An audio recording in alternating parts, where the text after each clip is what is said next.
Okay, tell me a little bit about yourself before you were pulled up to the reserves. What's your name, and where were you living before where we're at now? So my name is Jordan Silva. I live in Haifa. I've lived there for 30 years since making Aliyah from New Zealand.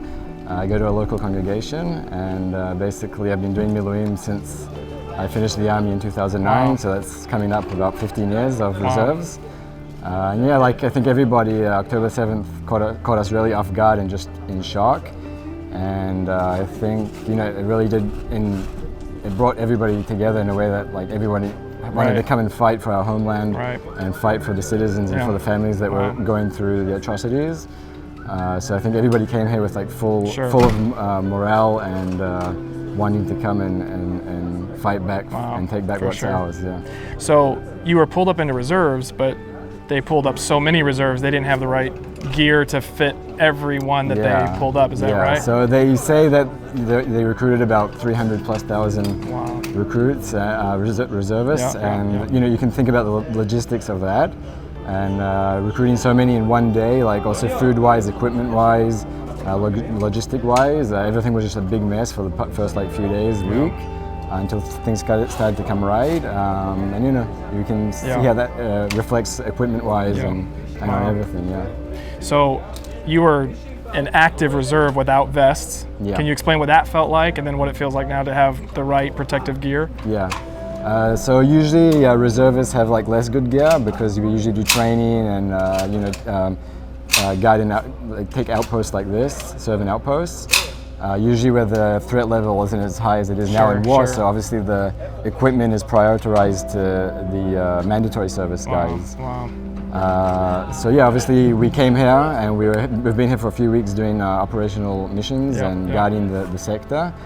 And yeah, we just didn't have vests for a few weeks, and you know, we are going close to the fence and doing stuff, so it's huge. Like people here really, you know, everyone was trying to get a hold of vests and talking to their connections and trying to move things around, but as you guys know, it was like a big, there was a big hold up in the logistics of it all. You kind of mentioned it in the beginning of what it meant to a lot of people to be called up to serve, to, you know, fight back what was happening on October 7th, but what does it mean for you? What does it mean for you here now in this location, you know, so close to Gaza? So I served in Gaza in my mandatory service. I was actually inside, I was in operations twice, in 2008 and 2009. So I know what it's like to be inside. I know what the guys are going through, so even more so I'm praying for them and worried for them, and like just knowing that our citizens were going through what they went through, it's like, as a family man and as just the Israeli community, it does know how to come together and how to identify with each other. So I think there was no question, even people here that were towards the end of their reserve service, they didn't even think twice. Everybody just got their equipment and we're down at our bases within a few hours. There was like no question of do we go, do we not go. It was just like the events that happened, there was no option. It's like we're here on an existential crisis, basically, and what we do now determines our outcome in the next 20, 30 years. So of course. Everybody knows that if it's not in the Gaza Strip area, it will come closer to inland Israel. So it's a very important fight and cause that we're here for.